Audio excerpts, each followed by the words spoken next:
I was thinking about it because I went to Bath and Body Works yesterday and I was like, oh. What scents did you get? What smells? Okay, first of all, I almost walked out with one of the Halloween candle holders, but yeah, I figured. I held back.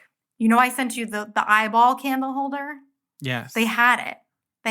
Oh, and you didn't get it. I didn't, because there was also this pearlized skull that would hold a 3-wick. But then there was a creepy hand with a gold ring and green velvet sleeves that would hold a single wick in a hand like this. And so I couldn't decide. So I didn't get any of them. But I got a lot of other things, but I don't know which holder to get. I think you need to get 2. Don't do that.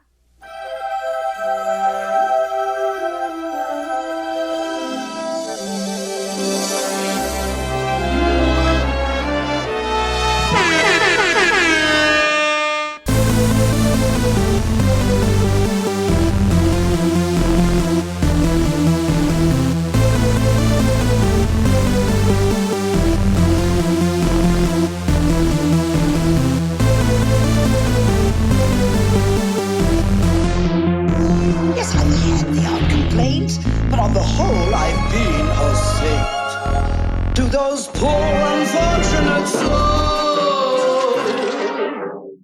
Hello, everyone, and welcome to a brand new episode of Poor Unfortunate Podcast. I'm Caroline Ameti.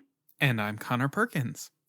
Welcome to any new listeners. It's great having you here with us. Please remember to hit follow or subscribe wherever you're listening to the podcast. That way, all of our episodes download right to your device. You don't miss out on anything.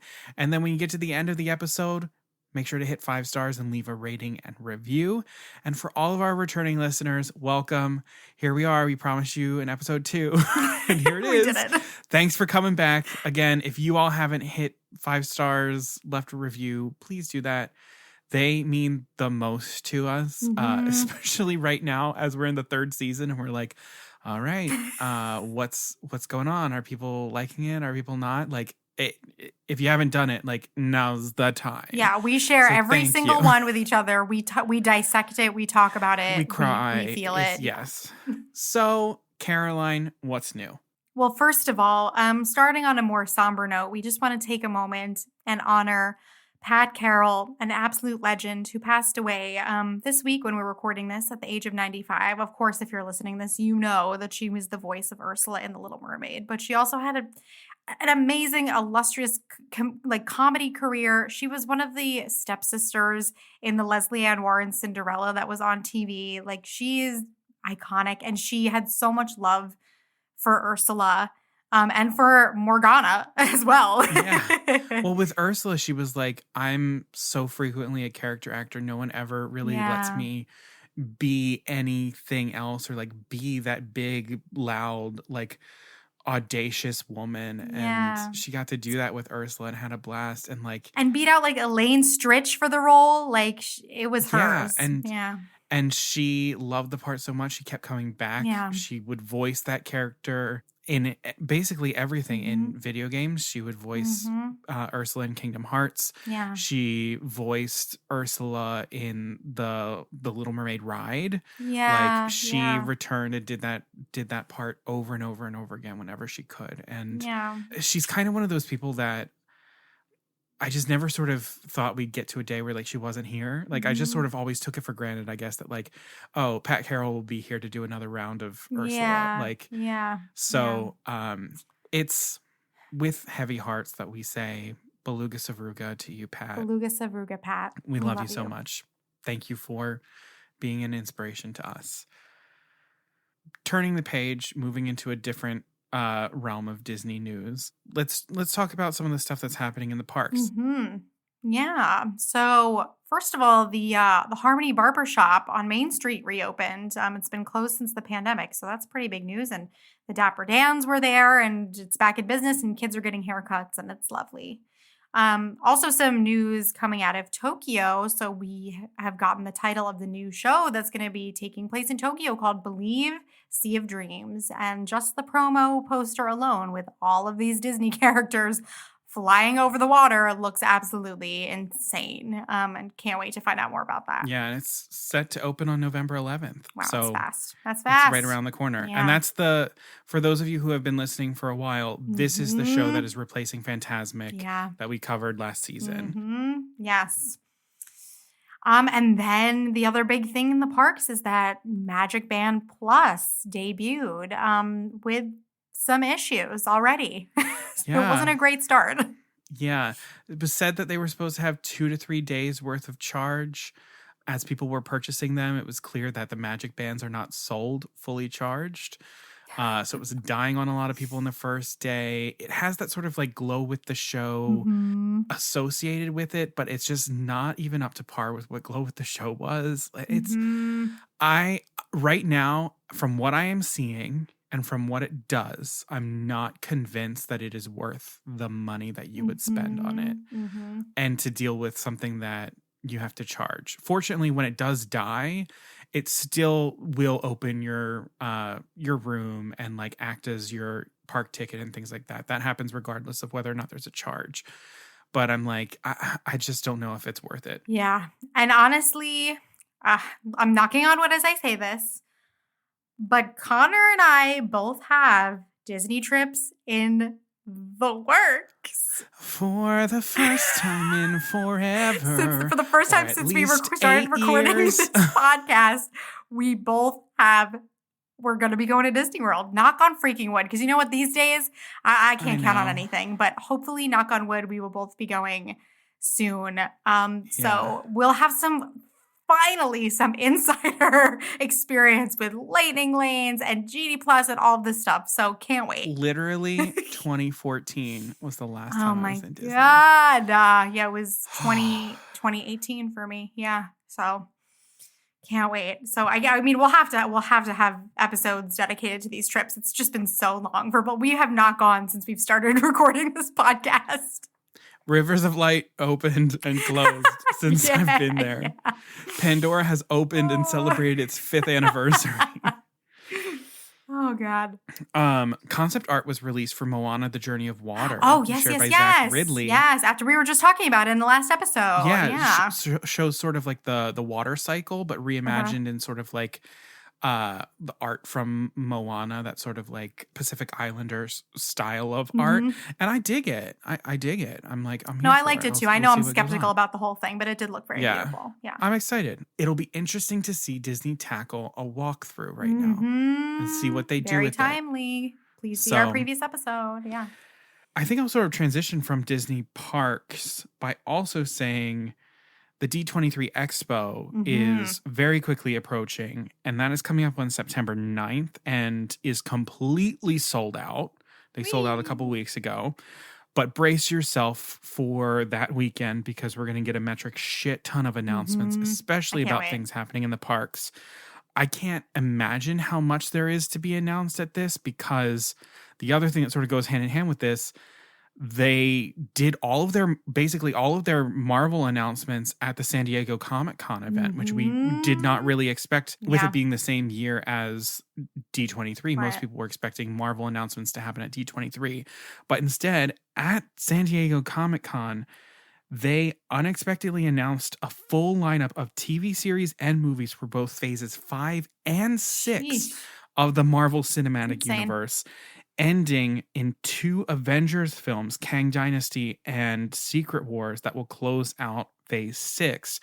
There's literally so many announcements that happened in that Marvel event that we could probably fill an episode just going through all of them. But I do want to point out one of those that came out, which is the release date of Black Panther Wakanda Forever, which is coming out this November 11th. I can't believe that it's so soon. Yeah, it's happening. The trailer, oh gorgeous. My God. Gorgeous. So in other Disney Pictures news, it was announced that we will be getting a musical comedy, live action as far as we have heard, retelling of the Princess and the Pea fairy tale named Penelope. Not to be confused with the Christina Ricci film, Penelope. That's like a Cinderella Pinocchio moment, which confused me. Yes. So we're I am always, I love me some Once Upon a Mattress. Hell yeah. But I'm always down. Have always been ready for Disney to tackle The Princess and the Pea. But this is going to be live action, which at first I was like, I kind of wanted to be animated, but Ingrid Michaelson and Larry O'Keefe are going to be writing the music. So I'm intrigued. Yeah. And then Robert Sudith is going to be writing the script. That's Ingrid Michaelson is like doing some work right now. She's doing the Notebook musical. Yeah. I'm ready for her to write some Disney music. I know that this is so basic at this point, but I always get so excited when I hear that we're going to get a new musical fairy tale adaptation.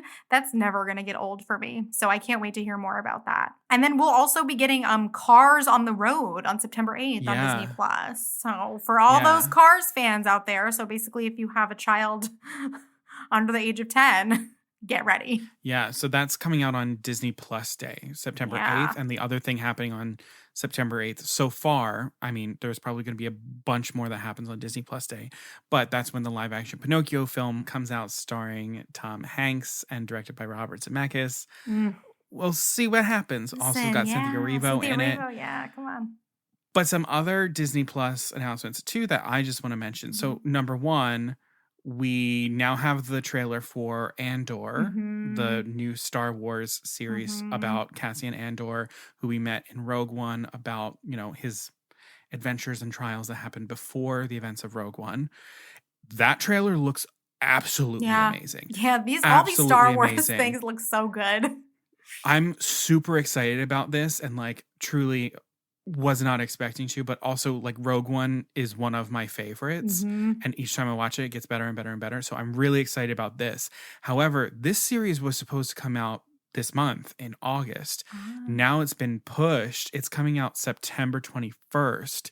However, the premiere on September 21st will have 3 episodes as part of the premiere to sort of catch things up.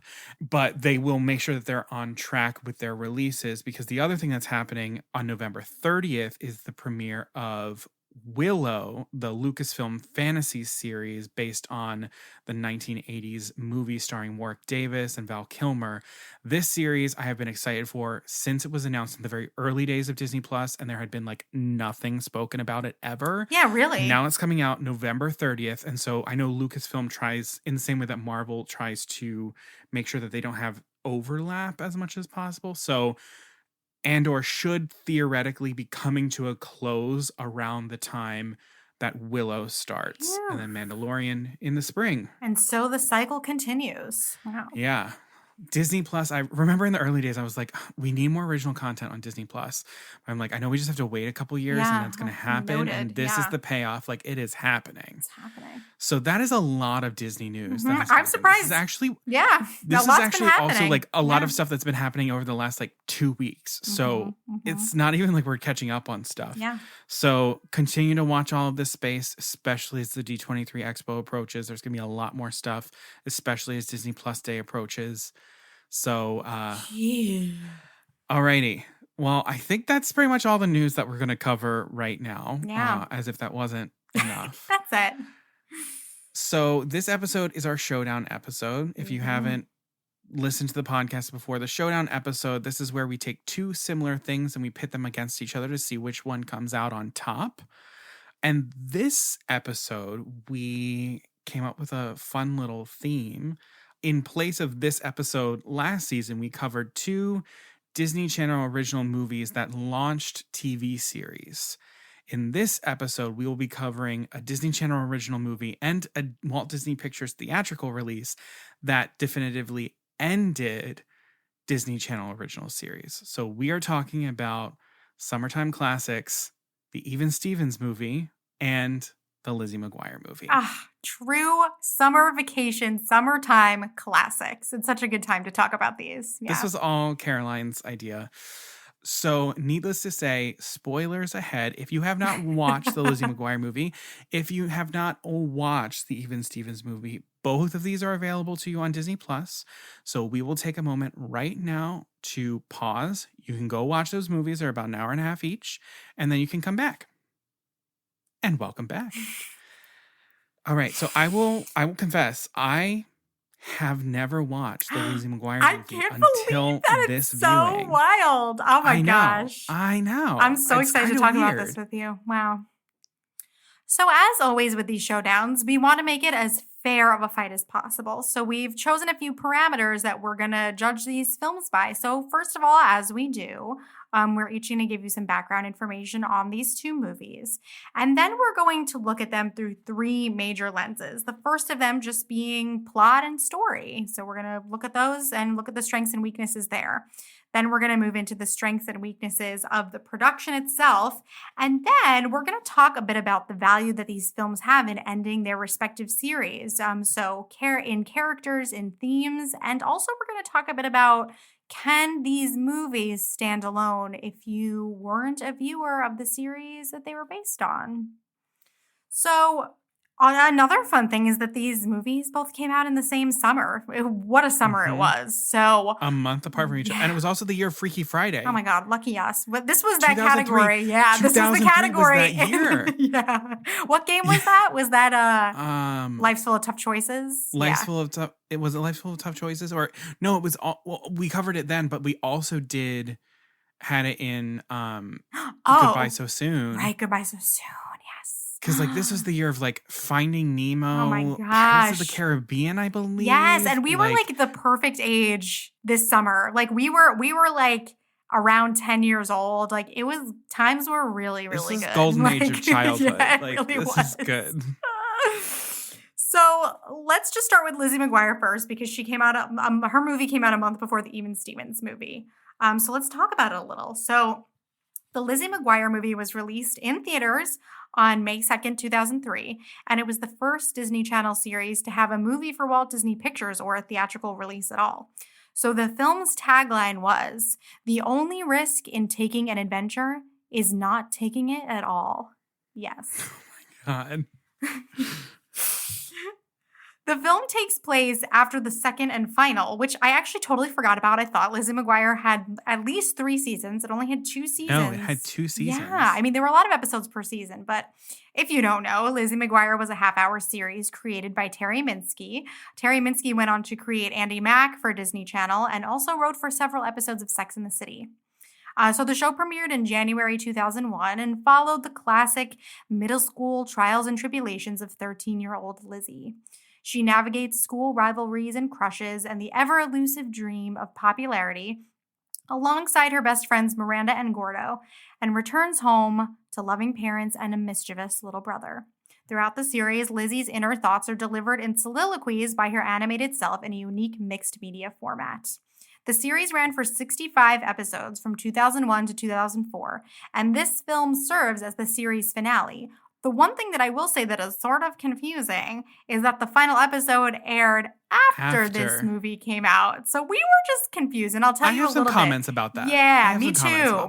I have some ideas about why that happened, but it was a strange time for Lizzie McGuire when this movie came out. So we'll get there.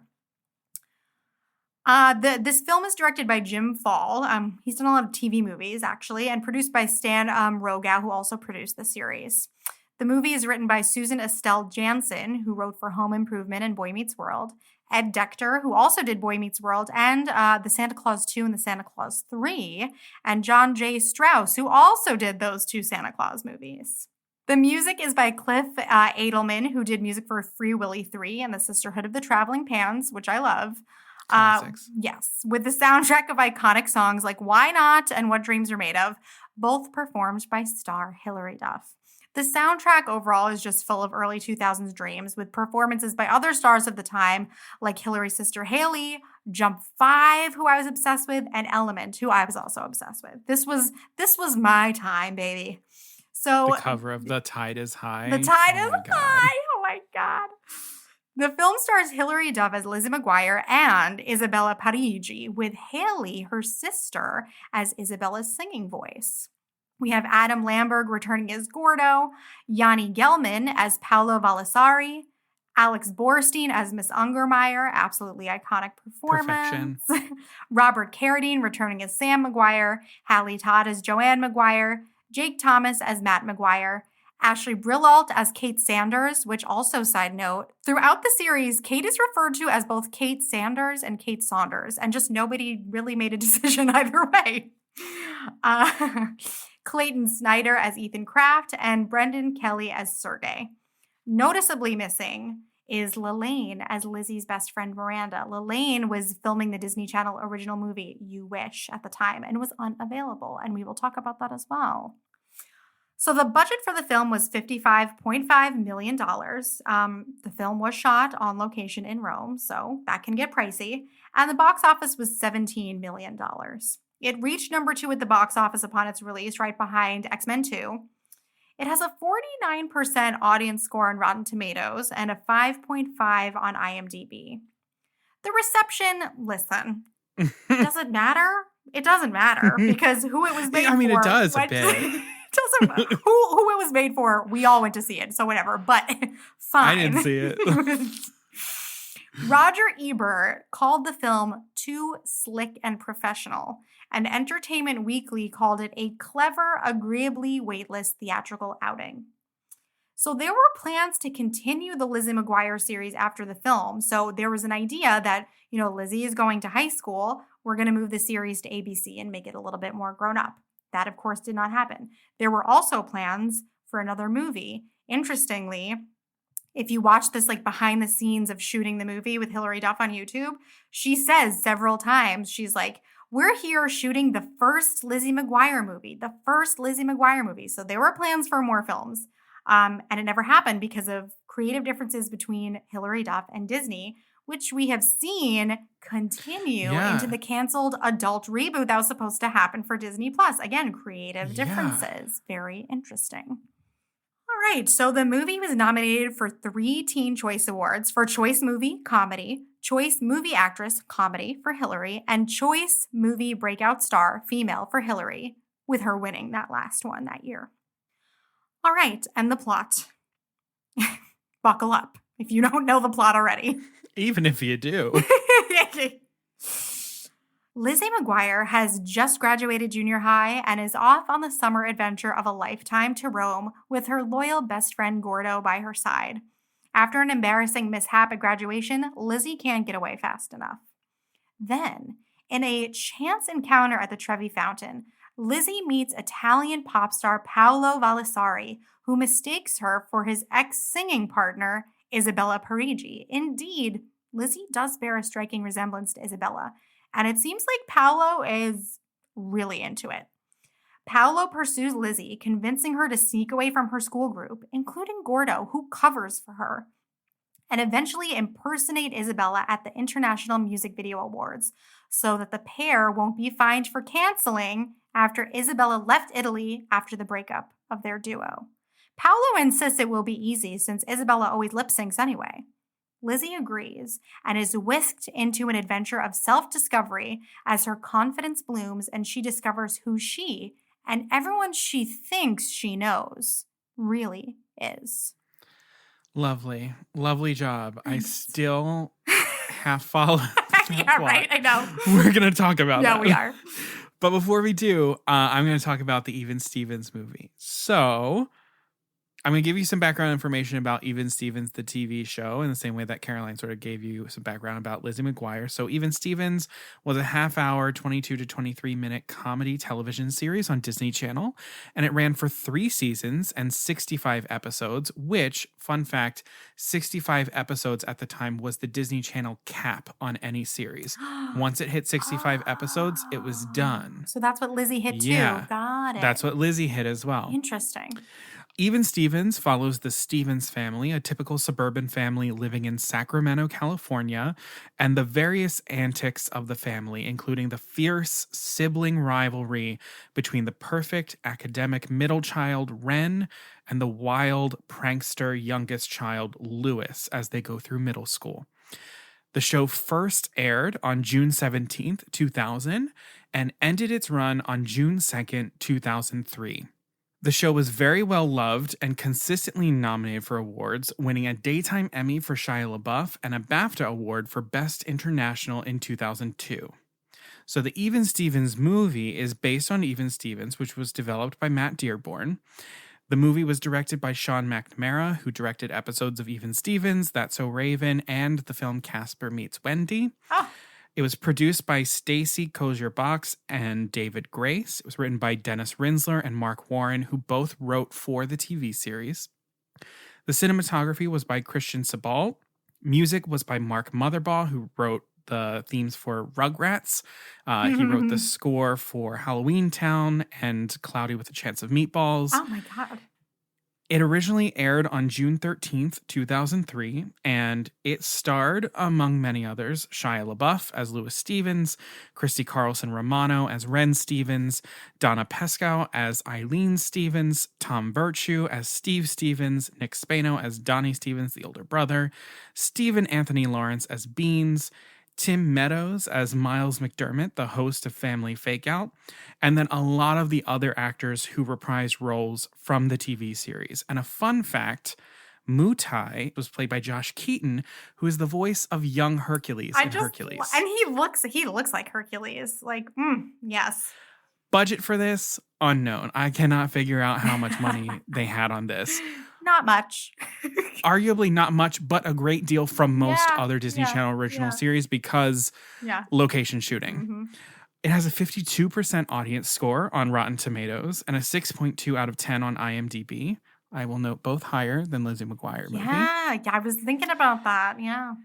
And reception, it was the most watched cable program the day it aired on June 13th, 2003, garnering 5.1 million total viewers, which is really impressive. That's amazing, yeah. For a Disney Channel original movie. I would kind of argue that this is one of those Disney Channel original movies that started like paving the way for those big DCOM releases that made a lot of buzz, kind of like the High School Musicals of the generation. A quick synopsis for you. I apologize, it's not as funny as usual. It's the end of the school year, and the Stevens family is here to stay in Sacramento. Trying to cherish the time that they have together, the family decides to take up an offer for an all-expense-paid trip to the mysterious island of Mandelino. But when an island paradise is plagued with one disaster after another, the Stevens family are stranded and must survive 1 week on the island. As tensions rise, it seems like everything is designed to tear them apart. Because it is. Unbeknownst to them, the Stevens are the stars of a new reality TV show called Family Fakeout, and their friends are their only hope to get to the island and save them from humiliation and each other. So that's the Even Stevens movie. Yes, it Classic. is. Yes, it is. So let's start with some plots of these movies. Yeah, so let's look at the plot first. Let's talk about the plot and the story of the Lizzie McGuire movie. So, in terms of strengths of this, I think the first thing that I'll say is I think in general, taking Lizzie as a character out of her comfort zone and into a new country, a new experience is a great move for the first Disney Channel series to become a theatrical release movie because you've got to go big or go home. And I think this really hits that mark. That's what's going to draw me off the couch and into a movie theater to see Lizzie. And honestly, everything for me about this plot is a hit for the target demographic, which at the time I was. So here are all the things that I was totally into at the time. A cute boy love interest who sings and is Italian. A big costumed music number where Lizzie gets to become a literal pop star. Finding out that your best friend had your back the whole time and might even love you. A fashion show montage. It really just has all of those fantastical preteen elements that you could look for, the ones that are grounded in reality, but still out of a 13-year-old's wildest dreams. So when you're looking, a review called this a light piece of, of course it's a light piece of entertainment. And there are certain things in early 2000s light pieces of entertainment that you have to do. And one of them is a fashion montage, and we did it. So it hit those marks. The fashion itself was questionable, but listen, I copied half that crap at the time. Limited to, don't even get me started. But I will say, Parent Trap, that fashion montage, the photo shoot is so much better done. But come on! Also, the class level of the Parent Trap is a little bit different from this movie. Never let you hang on my mama. I'll never let you go. Anyway, so it's interesting. I remember thinking when I was writing this out, I was like, I don't have a ton of, I didn't think I had a lot of complaints about the plot. And then I started to think about it. So actually the first thing in terms of weaknesses of the plot that I'd like to talk about is actually the Lizzie Gordo kiss. So I've actually talked about this moment on the podcast before, and I've been thinking about it ever since then. So first of all, I know that we had to tread a very thin line here because we're not going to do full-on romance because these are legit middle schoolers, and we're ending the series. And while I enjoy that the film's finale moment isn't that the culmination of this series is that Lizzie and Gordo were meant to be all along, and it's all about the fact that they are in love all along. I don't need that. That's not what it's all about. And I'm glad it wasn't that. But this final moment deflated the movie and therefore the series for me. I'm definitely okay with a bashful, awkward moment after the kiss. That awkwardness is 100% true to the series. But then the movie ended on them running back inside because Lizzie says that she can't be getting into any more trouble on this trip. And although this might be running a bit more into the category of like themes that we'll talk about later, we should have ended on some kind of moment of strength and confidence for Lizzie. Let Gordo run back inside alone, or let them stay on the roof together. But let's close on Lizzie fully realizing what a big step these past 2 weeks have been for her. She's a completely different person than we've seen throughout the entire series. And that kind of moves into the value of this film in the ending of the series too, which I know we're going to get to. But for me, and Connor, I know that you feel the same way, not having Miranda here was a huge loss. The trio of friends here, they're the heart of the series. Yeah. And I think this plot specifically also needed someone to call Lizzie out the way that Miranda constantly does and checks her. Gordo's attempts at bringing Lizzie back to reality aren't always enough. That's why we have Miranda to really give it to Lizzie when she needs to hear it. And because of this, because Lizzie didn't have that person to ground her in that way, there was an edge of unlikability that started to develop with her.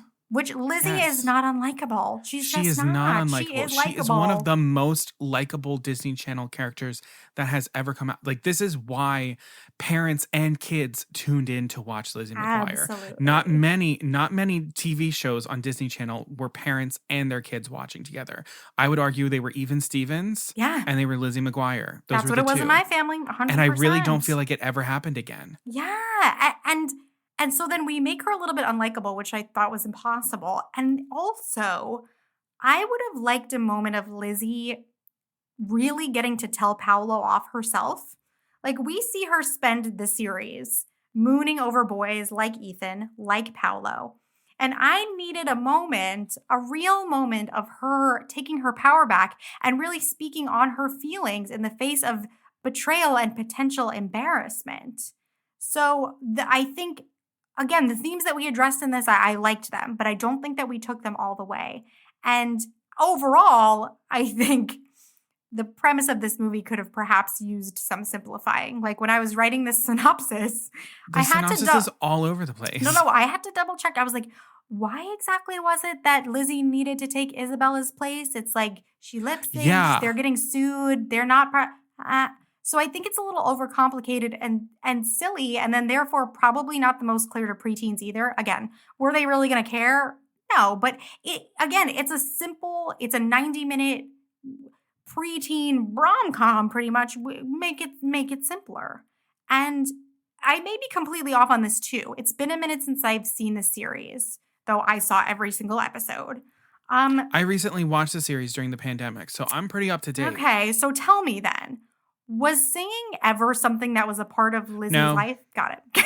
No. I know that really we just needed to use Hillary's vocal talent, and I'm here for that. It was because they were pushing Hillary Duff to do it, so that's why they were trying to do this. But, like, singing was not a super thing for, like, it was not the thing for Lizzie. Lizzie was more excited about, like, being popular and fashion, fitting in. and like, she liked fashion. She had the whole like stint with the yearbook situation that was happening. Like, which was one of my favorite episodes where they're at the school dance and they're doing the mission and like her mom's in on it. And the casino night, like, oh, so good. So good. So good. So yeah, so of course it's abundantly clear why Disney wanted to have this involve singing, but it just having Lizzie's journey culminate in a connection to singing, if that hasn't been a part of her story before, is a bit odd, It's especially weird. for It's someone weird. as like devastatingly self-conscious as Lizzie is. Yeah. And there's just, again, it's small things like that here and there. Again, this kind of thing, I'm not going to come down too hard on it, but it's ultimately, like I said, it's a movie for preteens. But for example, Matt, Lizzie's younger brother, allegedly just, lying about, oh, I miss Lizzie. That being enough to get the whole McGuire family on a plane to Italy just was like a bit silly to me. There's so many jump the shark moments in this. Like at the beginning of this film, we see Lizzie freaking out over having to make a speech. And you tell me that in the span of an hour and a half, that same girl is then up on a stage delivering a like full on pop upbeat number to the world. Yeah. I don't buy that. Yeah. And especially if it's not something that is like at the heart of Lizzie, where it's like she's shy, but she's a really good singer. Exactly. I agree with you. Yeah. Yeah. Well, I have some strengths and I have some weaknesses. Okay. I'll start with my strengths. So both of these films, Even Stevens movie and Lizzie McGuire, both start with junior high graduation sequences. Oh my God. I think the strength of Lizzie McGuire movie over Even Stevens is this is definitely the more realistic version of a middle school graduation, if you have one at all. So like, props to that. I will say though, when I graduated middle school, we like did have a valedictorian and stuff. As silly as that is. When I graduated middle school, like I can't even remember. I don't think we had a ceremony. That's funny. I don't think there was one. I think we were just like, congratulations, you're going to high school. Yeah. And like we left. Like there wasn't an assembly. Like, no. I also think a strength of this is it's a story about Lizzie finding her confidence, which is the part that like that feels appropriate to an ending of Lizzie McGuire. Like it is a story throughout the whole TV series about a girl who like she's not sure of herself, things like that. And like if the arc is Lizzie is confident, I buy that as an ending for the series. Mm-hmm. The quest of identity, knowing you are enough to being the climax of the movie. I think they got that right, where it's like the individuality at the climax, like that was right on. And then the last strength that I'll say here, I think Alex Borstein is a terrific addition. I mean, she can do no wrong. I have been a huge fan of Alex Borstein since when I saw her when I was younger on like Mad TV. Oh my God. Like, God bless her. Alex Borstein in The Marvelous Mrs. Maisel is some of the best stuff on TV. Yeah. Yeah. She's fantastic. But to some of my weaknesses here, I agree with a lot of the things that you pointed out. The plot overall feels a bit like we're not, I kind of said it in a kind way. It feels a bit like we're not on solid ground or as solid ground as I would hope for. Lizzie is like kind of not mistaken for an Italian pop star, but with just blonde hair and a heavy American accent and has to present an award as that Italian celebrity at a music award show, but also perform a song that she's never really heard before, but she just has to lip sync it. Just kidding, she has to sing live because the guy who was the one who needed her to lip sync, he actually is the one who lip syncs and he wanted to shame the real pop star. What is happening? Like I'm following it. I'm here about 75% of the way, but there's still a part of me that just feels like this is rough and very overcomplicated. There was a more solid through line here that we could have found. God. And it would be one thing if Lizzie McGuire were a bit more of like an absurdist kind of show that had us take big leaps and bounds in episodes to begin with, or like a longer form TV show that takes multiple twists and turns. And like we're used to all of that, but this is doing that, but like that's not the history of the show. Like this felt very much like a departure from the TV series and less of a celebration of what we loved so much about it, which when you're thinking of something that's supposed to serve as a finale is a celebration of everything that you've accomplished. It's a showcase of all of your characters that everyone has come to know and love. And that's what I was torn about actually with Miss Ungermeyer, because I absolutely love Alex Borstein. So great in the role. But I'm like, but she took up so much of the movie, and I'm torn because I'm like, this is not a Disney Channel original movie on Disney Channel. where that has permission to be more of, let's just revisit everybody you loved one last time. When it's in theaters, you got to add in some new things, but we already have Paolo. So I don't know. I agree. Like, I love Alex Borstein's character. I think she's a great addition to it. When I was watching it, I was fully expecting her mom to go and be a chaperone. I was fully expecting that to be a last minute decision at the airport. Yeah. And then it didn't happen. I was like, wait, where's Hallie Todd? That would have made more sense, actually. Right? Yeah. A little and bit. having to get away from her mom. Yeah. I'm with you. Like, just a little bit. And that feels a little bit more of the series. Lizzie and definitely. of the series. Yep. Yeah. To still take us overseas. Like, I get that. That's a really good idea to bring people into the theaters. You're 100% right on that.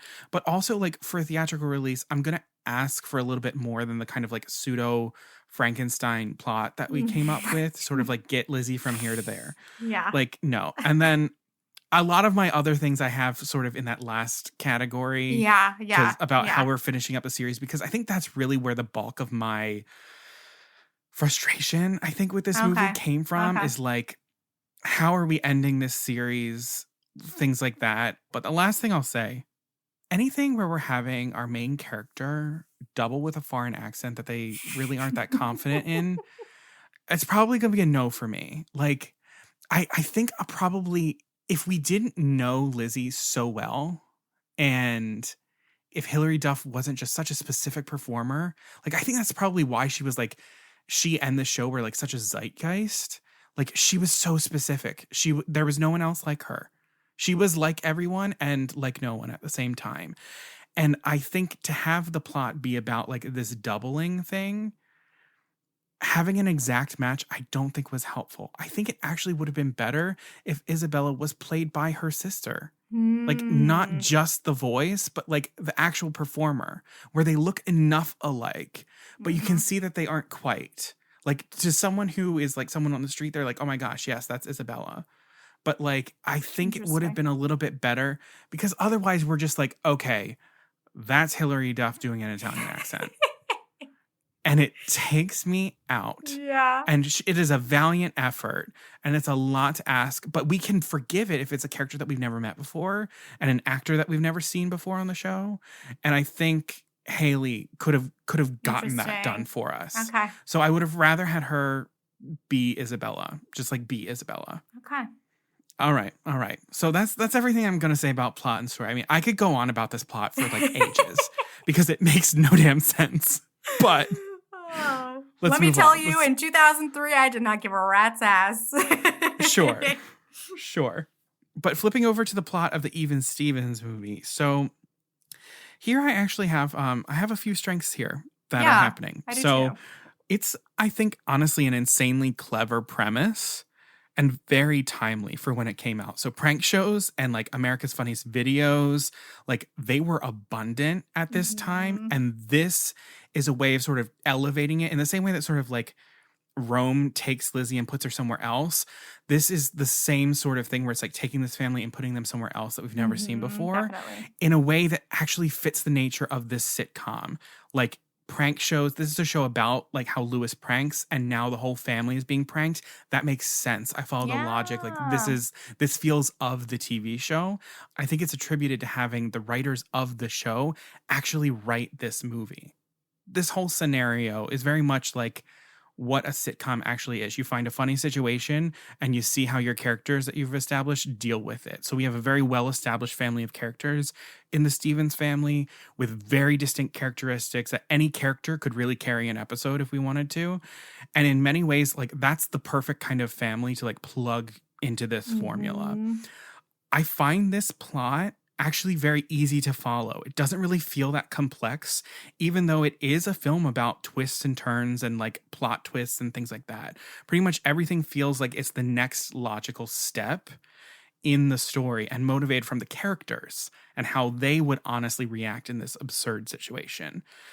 I also think it's a real solid thing for ending the TV series that the plot references decisions and plot points from the last episode of the TV series. So in the last episode of Even Stevens, it's thought that the mom, she has won a seat in Congress. So Steve quits his job and everyone is prepared that now they're going to move to Washington, D.C. and leave Sacramento.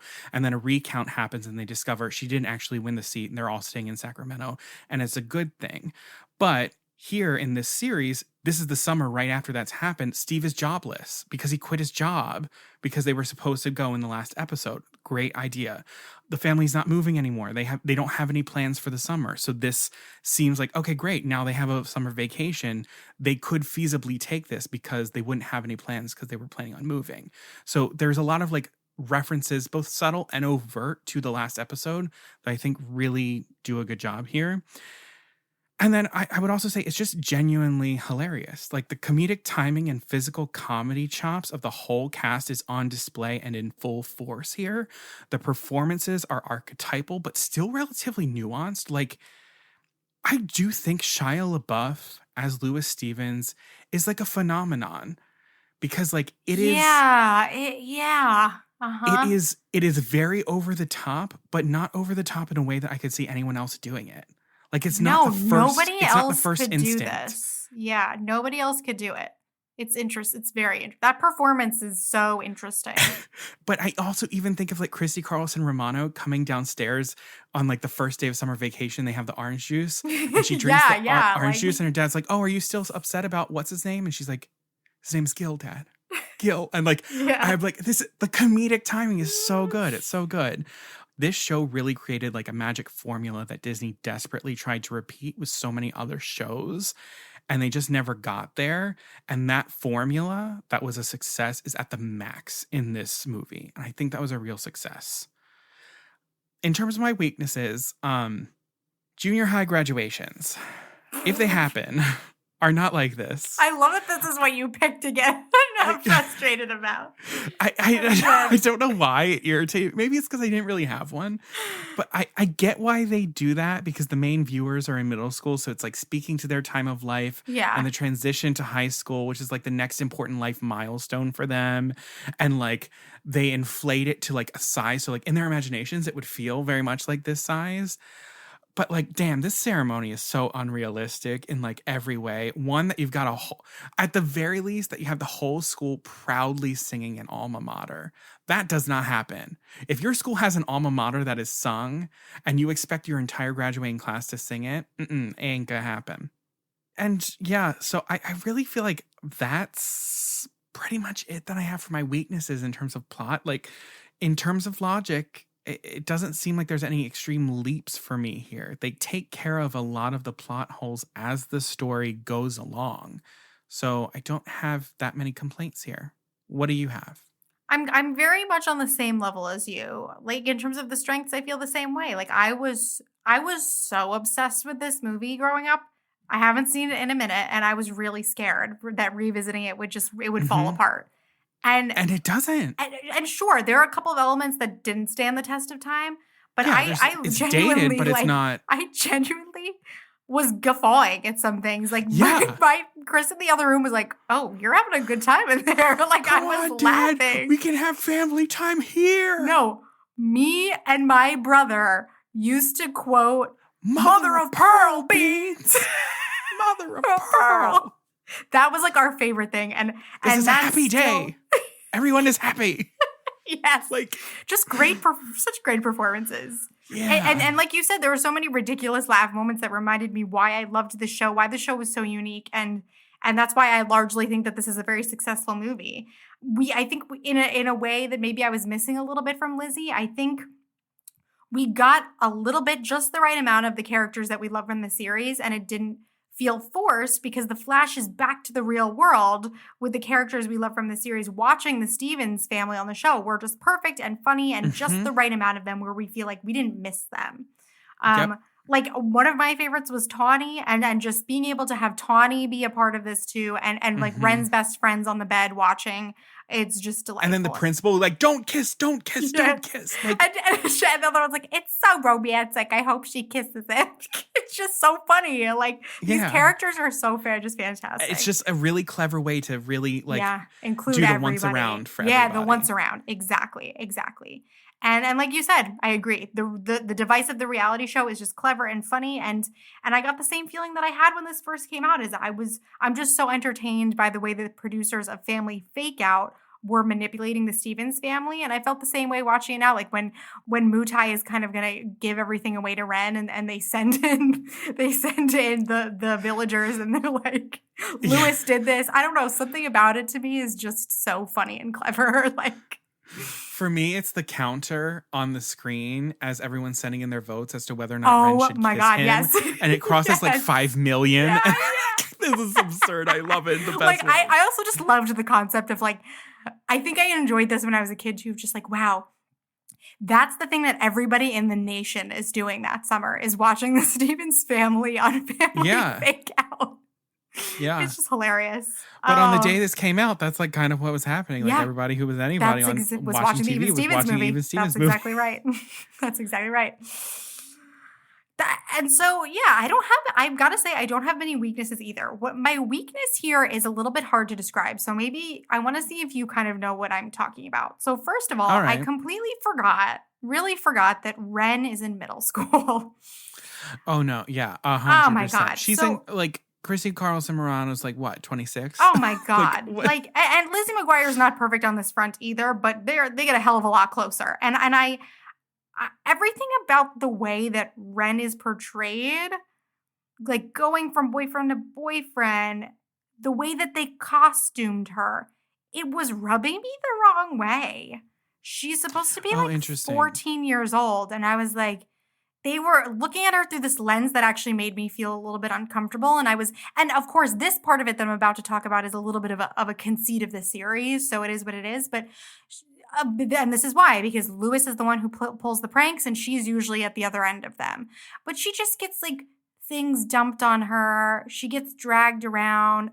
Something about it was making me feel a little bit uncomfortable, and I can't put my finger on exactly what it is, but something about the way that they were portraying her was overly mature, and I didn't like it. I don't know. I bought like the boyfriend thing. I didn't really bat much of an eye of it. Mm-hmm.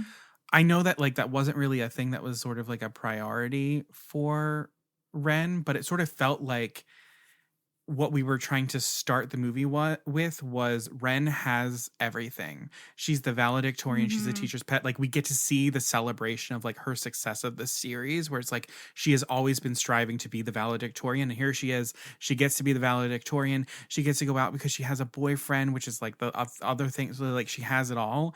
And then it's just like, oh, and then that sort of gets all taken away from her. Yeah. I was like, I think it's just like, let's boil her down to the essence of her hatred for Lewis. And let's let that play out and then resolve it. Yeah. So that then it's like everything is taken care of again. I follow. Yeah. So, but I see where you're coming from, where it's like, yes, she is costumed in such a way. And maybe that's part of the fact that like they couldn't help but address the fact that like Christy Carlson Romano was a lot older than the character that she was portraying. Yeah. And of course, like in this situation, again, it's summer. We're not in school.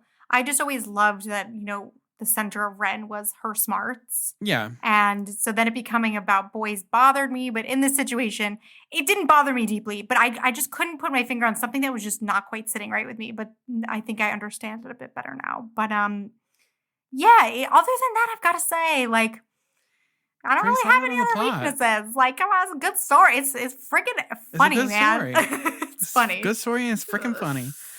Yeah. Let's move over to Lizzie McGuire movie. Let's talk about the production of it, the production value of it. The value. Because it is giving production value. It really, I mean, obviously it's so exciting just to get to see a series culminate in such a lush and gorgeous way, especially in comparison to what was, of course, a much smaller budget for the Even Stevens movie.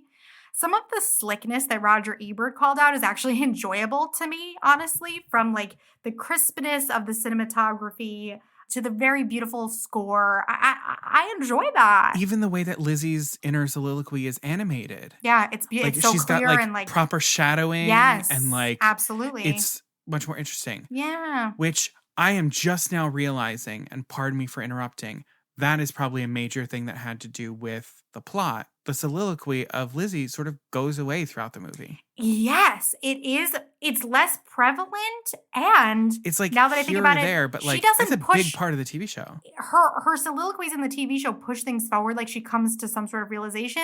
This was more just like running commentary rather than like, Yeah. oh my God, I'm realizing something about this situation. Yeah, I never Or really like realized even that. arguing with herself. Yeah, this is more just like They could, it's like, that's the commentary, thing. yeah. They could have let the inner Lizzie, who has like the breadth of knowledge that everything she's learned from the TV show, serve as her own Lelaine character interesting. to argue with herself. But they chose And not that's to. how you grow up too, is you start to really Yeah. bring yourself back down. Oh, interesting. Yeah. Yeah.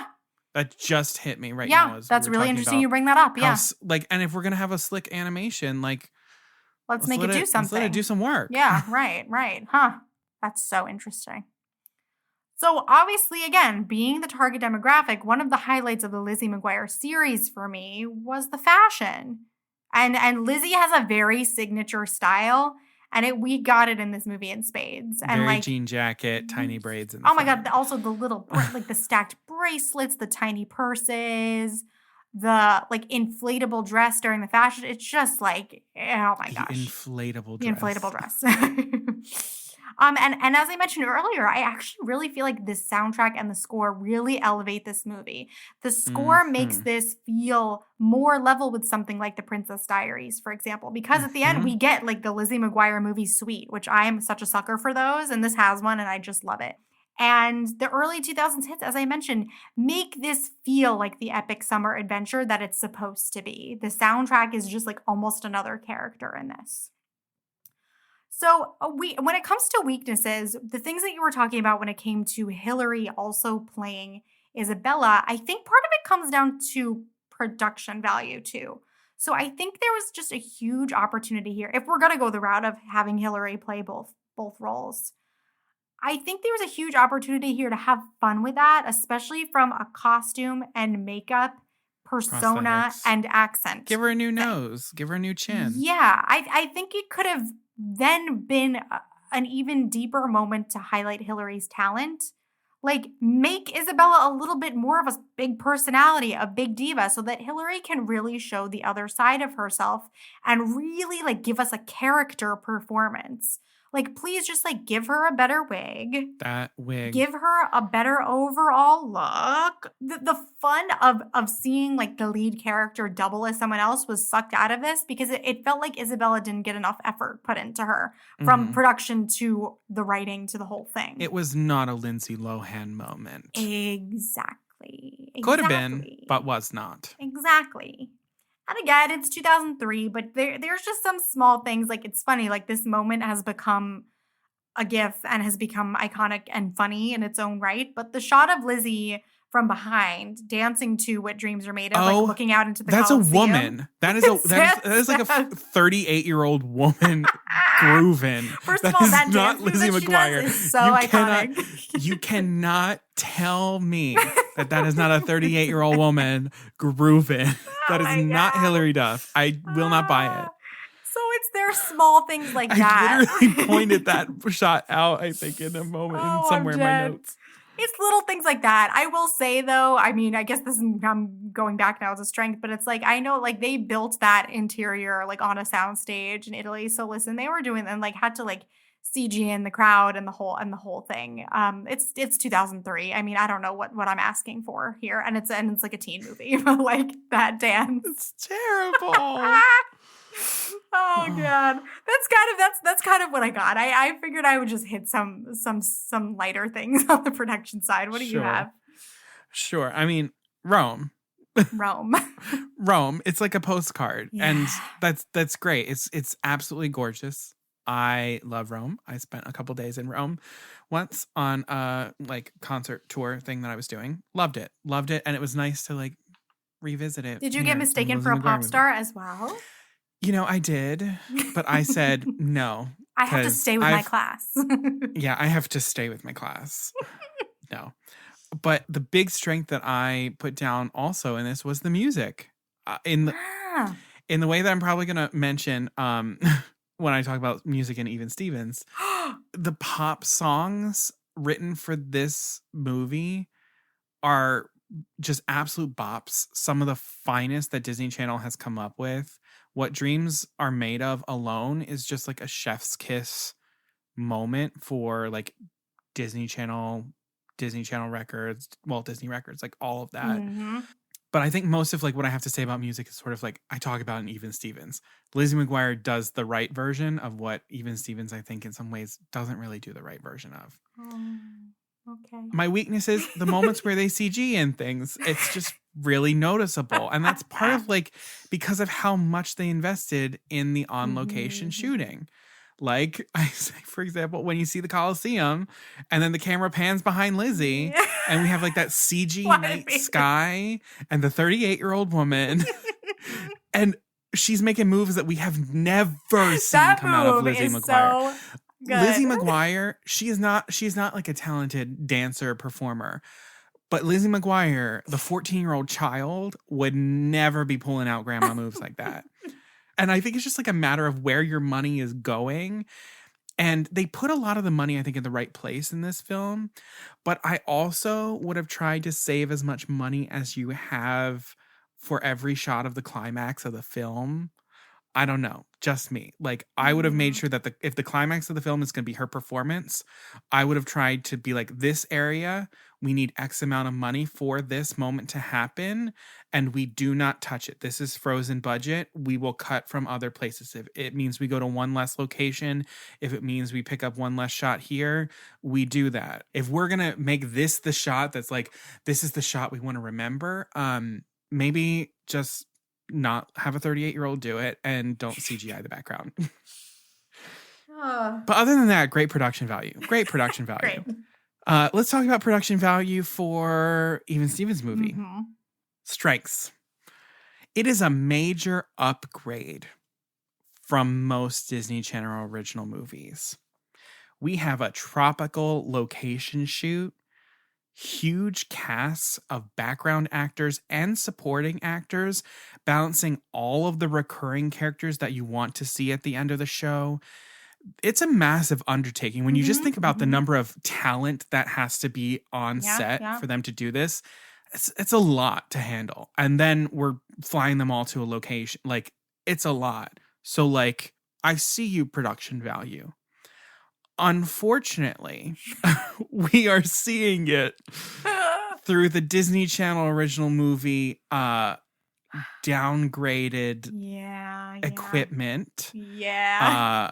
Not in a 16:9 aspect ratio. The graphics and the special effects, listen, like the chair spinning moment, like, and the house falling. Oh gosh. Like, I get it. We have limited resources.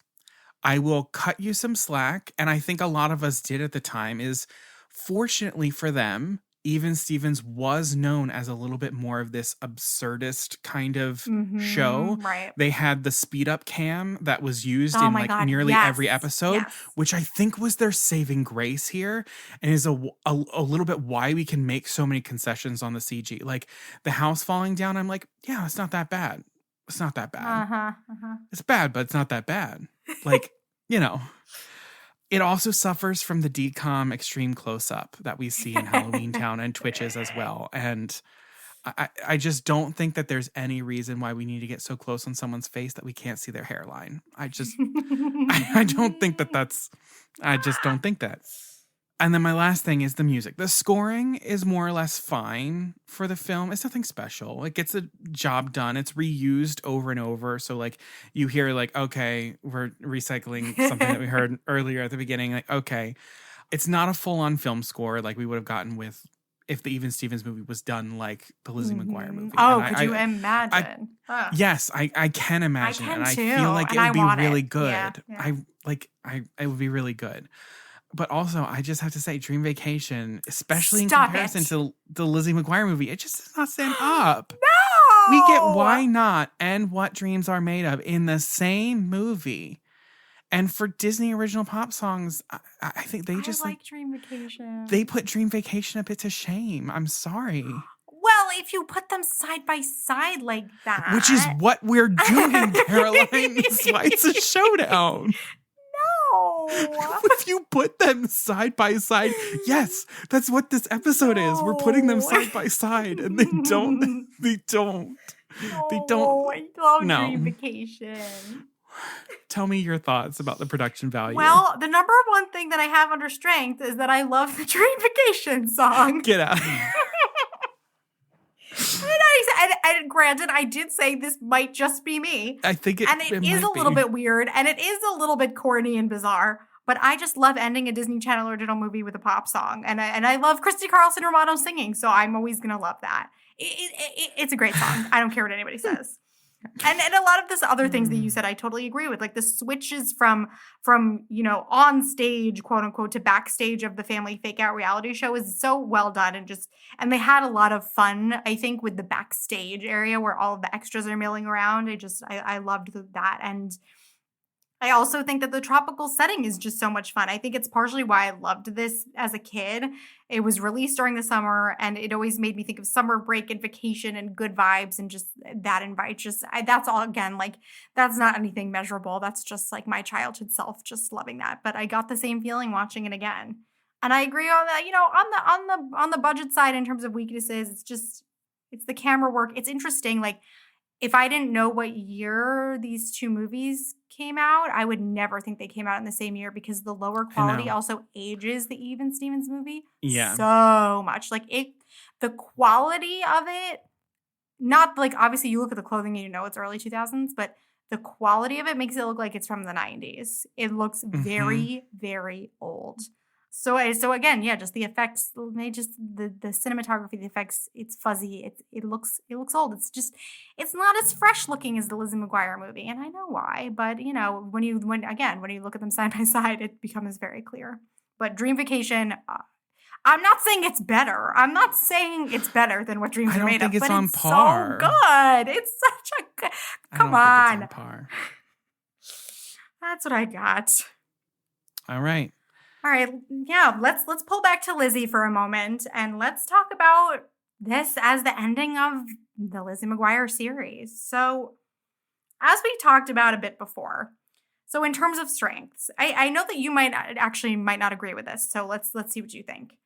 So with Miranda being missing, obviously that's a huge weakness, and we will talk about that. We talked about it a bit already, but we were backed into this choice with Lelaine/Miranda being unavailable. But I actually enjoyed the Kate-Lizzie rivalry culminating in them finally getting along. Their rivalry was such a huge part of the series, made even more fraught by the fact that the two were ex-best friends. And seeing them be able to work it out before they get to high school is a really nice place to leave both Lizzie and Kate thematically. Like high school, the things that are waiting for them in high school that they are going to be grappling with are so much deeper and bigger than bullying. And I'm so excited to see this like girl-to-girl bullying thing get left behind with this movie. I see that. I think it could have been done in a better way because I didn't really buy it. Okay. After how much has happened with them, I didn't buy that it would just suddenly, because it feel like it was over with. I think sometimes changing your environment helps though too, like in life, you know what I mean? Sure, but also we had seen in the series moments where Lizzie and Kate had come together. Like when I think the episode when they were I know what you mean. Working on a project together, and like they were like Lizzie asked the question of like, why did we stop being best friends? And like they have that heart to heart. I'm like, that moment I want here at the end. Like if we're gonna let Kate be a bigger character, if we're gonna close up this storyline, let's talk that moment out and be like, what happened to us? Why haven't we been able to fix it? How can we fix it? And now let's support each other. Like I wanted a little bit more. So for you, it's a weakness of resolution. Yeah. So for you, it's a weakness plot wise, but I think it's a strength thematically. Maybe they didn't go about it the right way. Yes. Thematically, it's a good thing.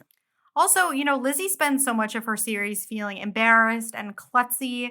So I'm glad that this movie started off this way so that anyone unfamiliar with the series can get a bit of that sense. Like, what kind of girl are we dealing with here? And what's her main struggle? So even though it's, as we discussed and you said, it's pretty much the biggest stretch of literally all time for someone as insecure as Lizzie to sing to a stadium full of people. Plot-wise, I say no, but thematically, I say yes to her having a larger-than-life moment to literally shove her out of her feelings of unworthiness. So if you said to me, you know, hey, the Lizzie McGuire series needs to end. How do we wrap up Lizzie's journey? I think I would also pick some kind of moment like this, coming into her own via a very big adventure. And I think the heart of what this movie is doing is spot on, even if, like, so it's like we're saying, thematically spot on.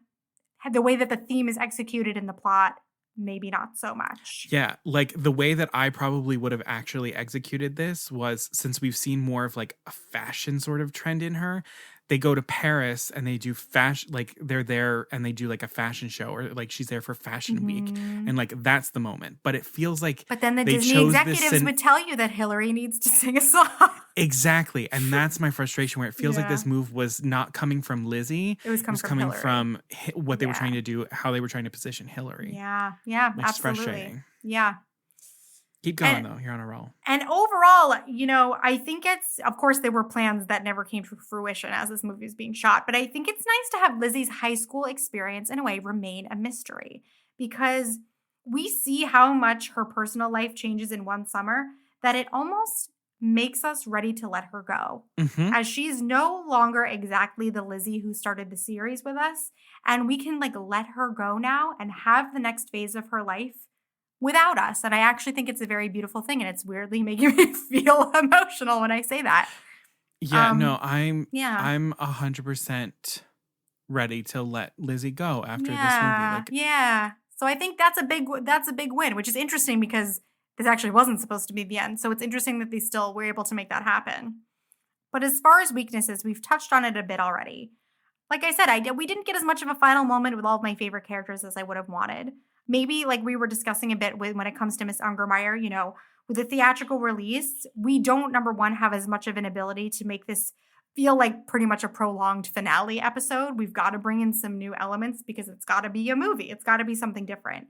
I don't feel like I got to say goodbye to some of my favorites. I think this also comes from there being plans for more Lizzie after this that never came to pass. And a huge part of that is just Miranda missing. As I said, I think the biggest hit was in the plot because of that, but also thematically, just like this thematically not ending with this trio of friends is just very difficult to get past. And in terms of this movie standing on its own, if you didn't watch the series, like I said, I think they do a pretty nice job of letting us know who Lizzie has been.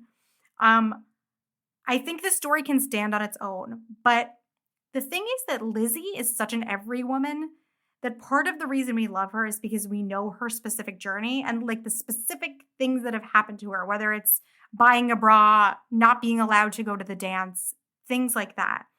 Without having that backstory, she might not be unique enough for an audience member who doesn't know the show to really connect with her emotionally. Yeah. She might come off as just a little bit too generic if we don't know her stories. Yeah. For me, in terms of strengths, in thinking of how well it can stand on its own, how well it can close the series. I mean, it was released in theaters, so clearly there was some confidence in Disney that this film could stand on its own for lovers of the TV series and casual viewers who are looking for something to view on the screen. So, like, I would not disagree if Disney felt like it was ready for a big screen, like. To a degree, like, yeah, it handled it. Like, it was number 2. Like, it handled it.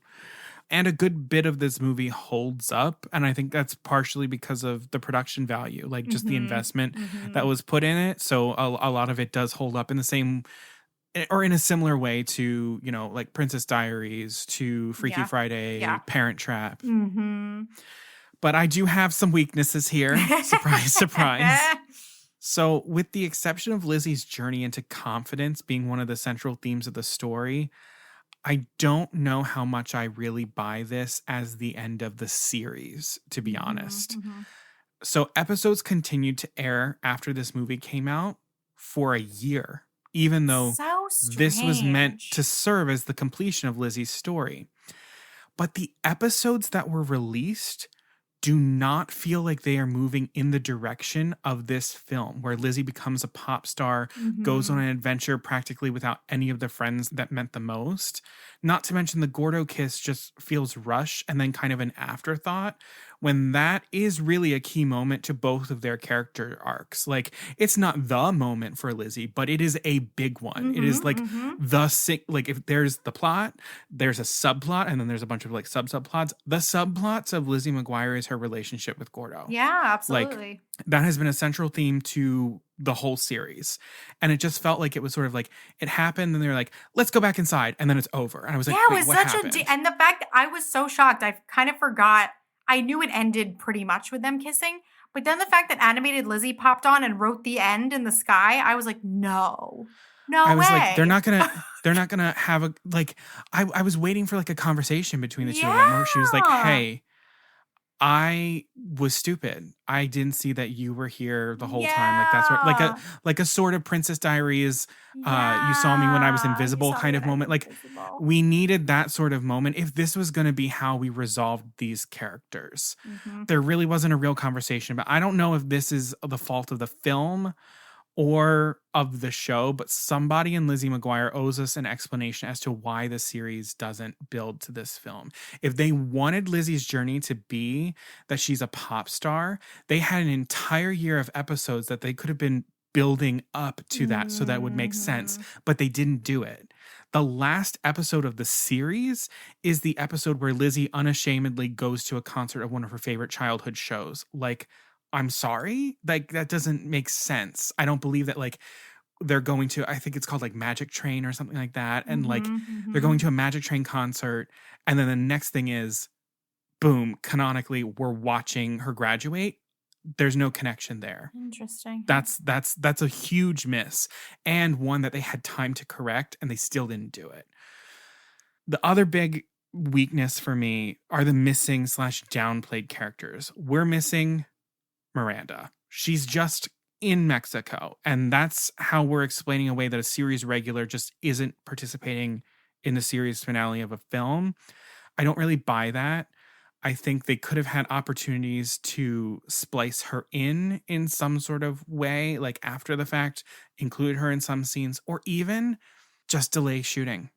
Just delay it. Like, figure out have them have phone calls. Yeah, film it later. Have her call Miranda in Mexico and tell her everything that's been going on. It's not like she's working for a different studio. She's working. I know, that's what's hilarious Disney. to me. I'm like, they couldn't have out. rearranged that? Like, what? Or like, push you wish. It's a DCOM. They could have held off on that. Yeah. I also think the nature of the story itself, being placed in a foreign country, while exciting, does in some ways do a little bit of a disservice to the other series regulars, like Lizzie's family, by forcing them into the periphery of our periphery and giving them like a handful of scenes. It doesn't feel as balanced for them as I think it could be. Like, hell, Alex Borstein now has a bigger part than Lizzie's parents, who were top billing on the show for 2 years. Like, and I missed them. I really missed her parents. Yeah. And also, like, what trip doesn't have chaperones? There was a very easy way that they could have done that, because, like, I was missing them. They're a huge part of the show.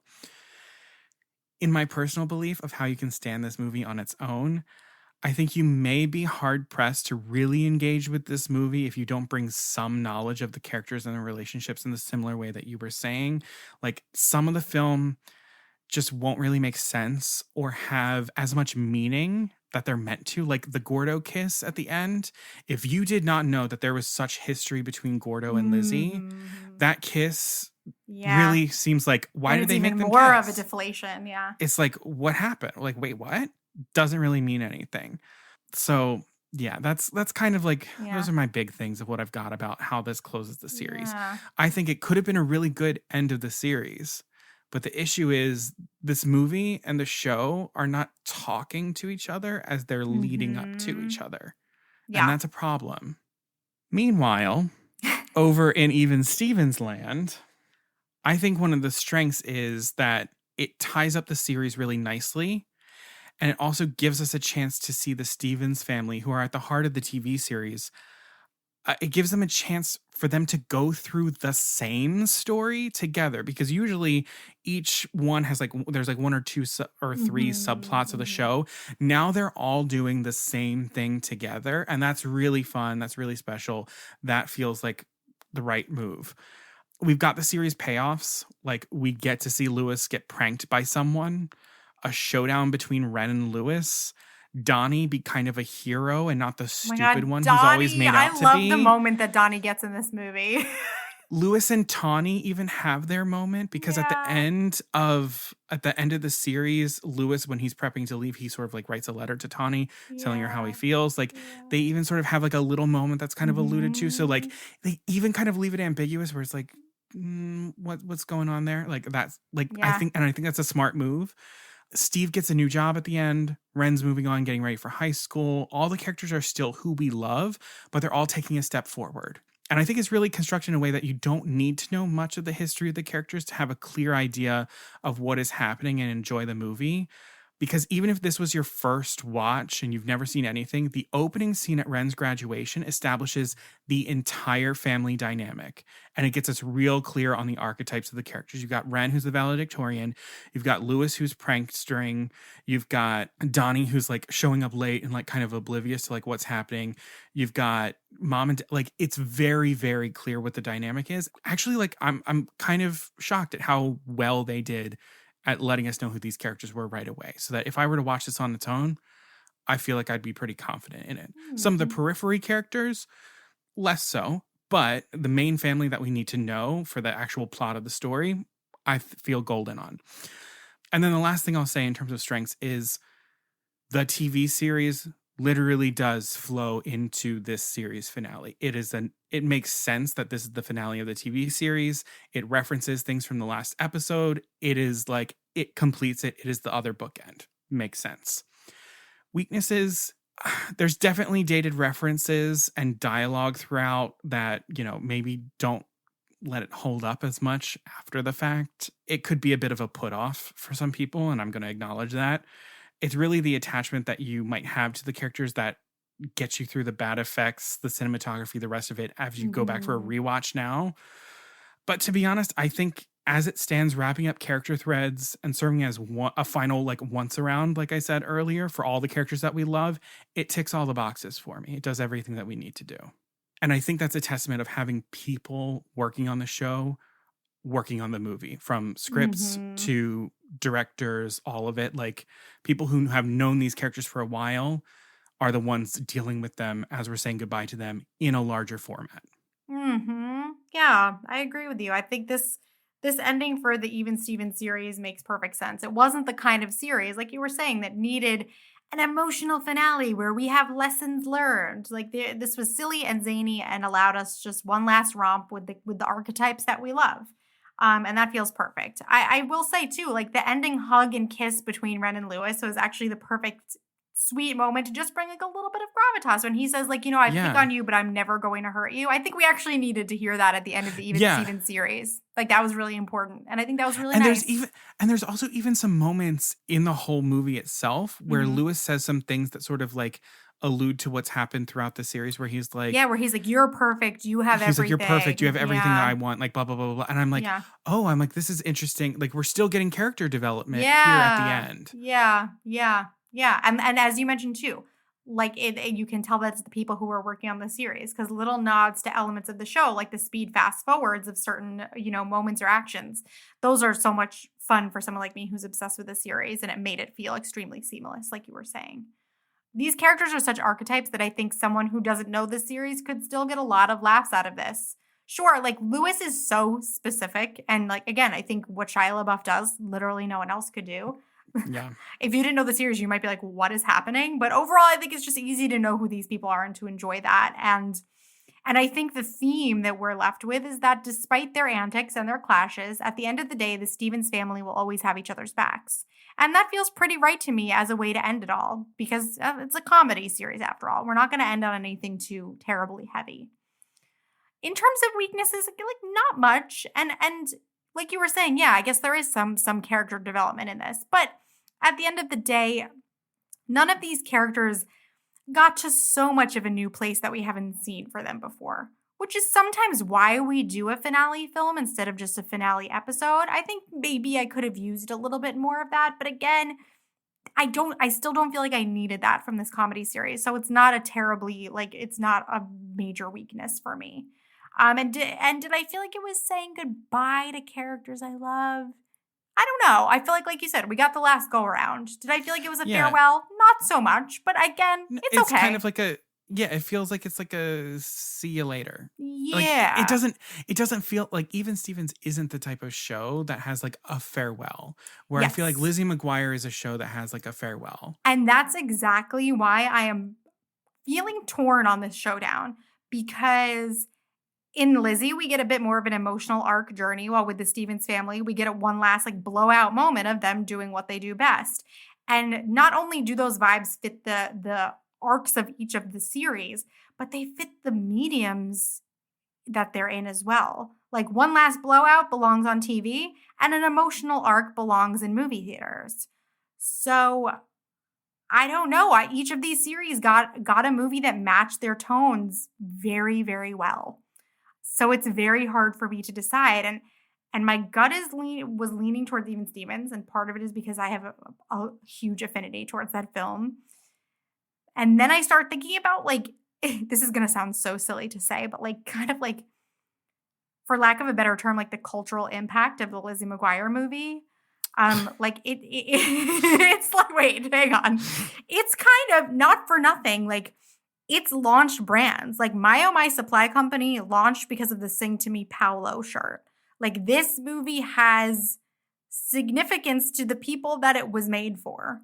That in a way the Even Stevens movie hasn't lasted, but again, was it supposed to? I'm very torn on this. I have a very clear winner for me, and that's the Even Stevens movie. I think for me, and if you've been through this podcast, you know, I come down on story. I come down on plot. It needs to work. Like, it needs to work. Everything needs to be coming from the characters. Everything needs to be coming from the story. Even Stevens movie does that. Lizzie McGuire does that less so. And that's the biggest thing for me. The payoffs from Even Stevens, I feel, hit harder than the Lizzie McGuire movie does. Lizzie McGuire movie does not feel like I'm ready to leave Lizzie McGuire at the end of the movie, but I don't feel like it's completed because it doesn't make sense. Like, it feels different from the series. It doesn't feel complete. And I think at the end of the day, if we're looking at these as like, which movie ended their series, which did a better job ending their series, which had a better plot, which had a better production value, even if we're comparing them to themselves at the time or other things that are even within their genre, I think Even Stevens ticks more boxes than Lizzie McGuire does. So I will rest my case with Even Stevens. Hardcore. Cultural impact, be damned. I'm not saying kill one. I'm not saying like save one, get rid of the other. No, absolutely because, like, not. No. I do want What Dreams Are Made Of. Like, we need that song. And we need Why Not. I appreciate the meaning of the Lizzie McGuire movie for the people that it came out for. Yeah, I wonder what you would feel if you had seen it at that time. Honestly, I think I probably would have been disappointed because I loved Lizzie McGuire, and I probably would have felt like it was weird. I guess at the end of the day, what I'll say is, even though this is kind of taking it past the analysis that we did just now, I think I loved That's So Raven as well. But Lizzie McGuire and Even Stevens were my two favorite Disney Channel series. Mine too. And the Lizzie McGuire movie, therefore, should have stuck with me as much as the Even Stevens movie did. And for some strange reason, it didn't. Like, I know I saw it in movie theaters, but I don't have, like, I have a very distinct memory of seeing The Princess Diaries in movie theaters. Mm-hmm. This I don't remember as much. And again, I think there's a disadvantage. Like, there's just so much more opportunity for laughs and things in the Even Stevens movie, but it just really delivered on that front. Yeah. So it's so strange, but I guess it is the Even Stevens movie. Yeah, I think Even Stevens movie is the winner of this Showdown. It's just so interesting. It's a shame. It's a shame. It is a shame. Lizzie had a chance.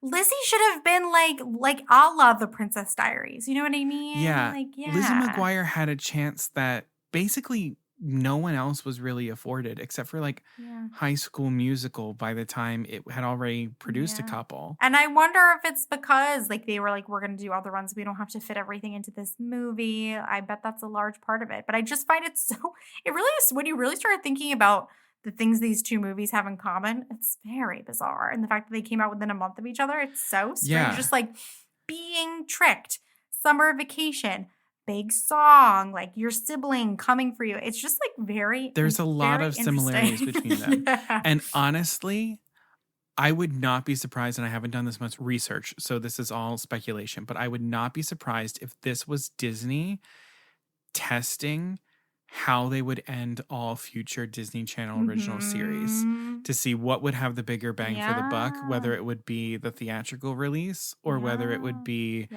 the DCOM. And I think while Lizzie McGuire movie was successful, I think the critical response of it probably pushed them away, where they were like, okay, the only way that this can actually work is if the show was so well loved like Lizzie McGuire. And Lizzie McGuire was truly like a zeitgeist moment. They've never been able to make something like Lizzie McGuire again. They've never been able to make something like Even Stevens again.